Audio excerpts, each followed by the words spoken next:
Hello, I'm Chris Sarley, investment research analyst at Fund Caliber, and today I'm delighted to be joined by Marcus Phayre-Mudge, manager of the elite-rated TR Property Investment Trust.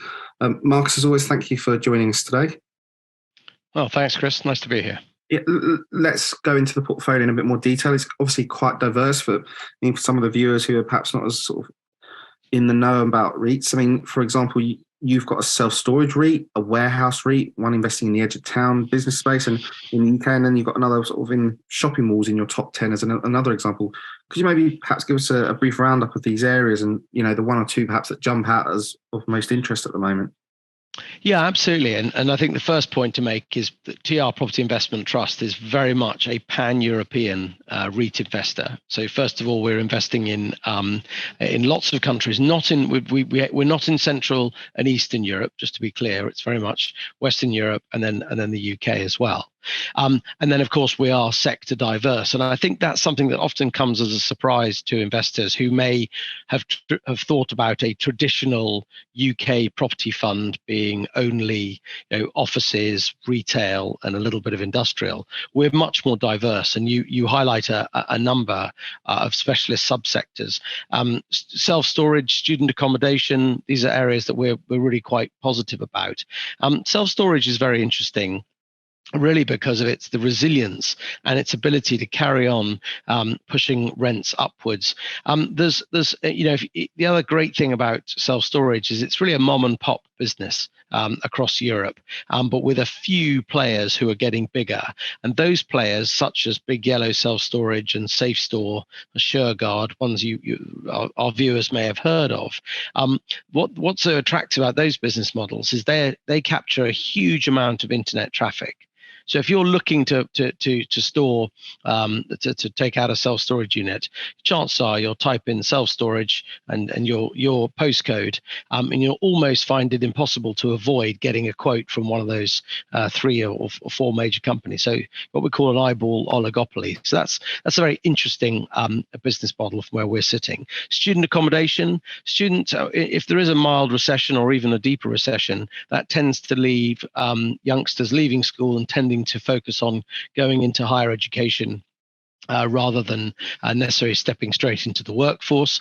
And increasingly, people want to live in purpose-built accommodation, not the sort of student accommodation that you and I lived in back in the day. Europe, it's actually a lot cheaper. And we have a big investment in a business called Exior, which owns student accommodation in Belgium, the Netherlands, and Spain. Moving on to logistics, you mentioned about industrial storage and logistics.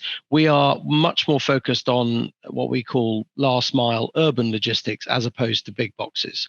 The big box phenomenon is something we've been long investors in, but we feel there's more rental growth in that last mile, particularly because there's such a shortage of sites.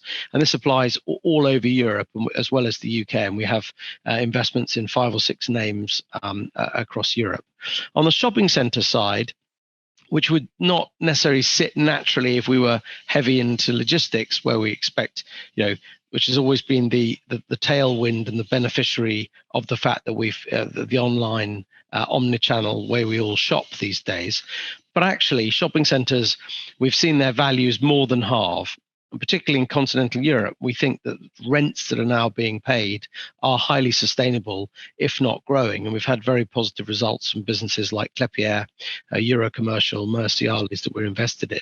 And why do we prefer shopping in Europe as opposed to the UK? Quite simply, the UK we're far more advanced in terms of our desire to buy online. Roughly 1/3 of all goods sold, excluding food and fuel, is online in the UK, whereas in Italy it's less than 10%. i.e. people are still going to their local shopping centres, and we think that's likely to persist because actually the reason that we can all get our goods from Amazon Prime next day, etc., or within the hour if you live in a big conurbation, it is all to do with that infrastructure. And that infrastructure suits a very densely populated country such as ours, and that's not so applicable to something that's long and thin like Italy. Just to sort of give you an example. Let's talk on one specific international market. You mentioned it earlier, which is the sort of Swedish residential housing market. It's been sort of again, more pessimism, one of the hardest hit in recent months with property prices falling sort of by the largest amount in the world, or up there anyway. You still hold some companies in the country. Could you talk us through your stock picking approach and why you're comfortable doing that? Yeah, absolutely. So the data that you're referring to is exactly that of those two residential markets. That's the owner-occupier market, and that's driven entirely by mortgage rates. And what we've seen that the Riksbank are very much closely, always do very much follow the ECB. You tend to have Sweden does, well, whilst there's a lot of job security, people do have really quite high levels of personal debt, and we've seen those we've seen prices come off, and that's just reflecting the fact that mortgage rates have gone up. But for the more stable properties that are rented, so the private residential sector, and where rents are controlled, so a tenant has gone into a building and there is essentially able to remain. The landlord cannot remove them, and the rents are set collectively within the sort of communal marketplace. Then we see very little adjustment in the valuation of those assets, because essentially they're just a function of the income stream, not of the underlying. They don't have the same volatility as an owner-occupied building. We talked earlier about self-storage, warehouses, logistics. Are you targeting the companies that are perhaps the consolidators in those areas, or the potential to be the consolidators in those areas in the future? Yeah, that's a very good question, because actually we saw in 2021 a lot of not only consolidation but also M&A activity, where listed companies were trading at discounts, and private equity came in and using very cheap debt took them private. Now, we don't expect more of that at the moment, because debt obviously isn't that cheap. But in terms of the consolidation, absolutely we expect it, because lots of private wealth, lots of people want to invest in real estate as an asset class. The problem is traditionally they've been directed towards open-ended daily dealing physical property funds, which don't make any sense at all, because they're not daily dealing and they're not liquid, because when you want your money back, the manager has to sell a building, and that takes months, not hours. That's why you'll come into a closed-ended vehicle, or you'll buy into REITs. So actually, I think as a sector, there's every reason to feel that there's a reason to own it, but also we therefore need these companies to be bigger. So we were absolutely are strong proponents of M&A, and we were large shareholders in things like Mackay Securities, that was acquired by Workspace, Mucklow, that was acquired by London Metric.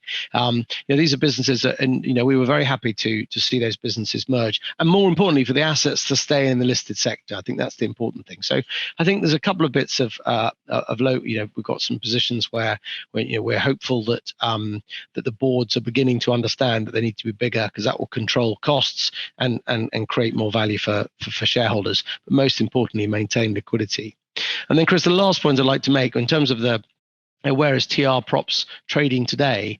We're on about an 8 discount to our asset value, and then our asset value, of course, is on a 25 discount to the underlying investments, and we're yielding about 4.6% on last year's dividend. So and as I said, our earnings, and it's no secret, the chairman was quite open about it in the interim report. We're reasonably confident about our earnings returning to those pre-pandemic levels. So that's another point of encouragement. Marcus, as always, thank you very much for your time. Thanks, Chris. And if you'd like to learn more about the TR Property Investment Trust, please visit fundcalibre.com.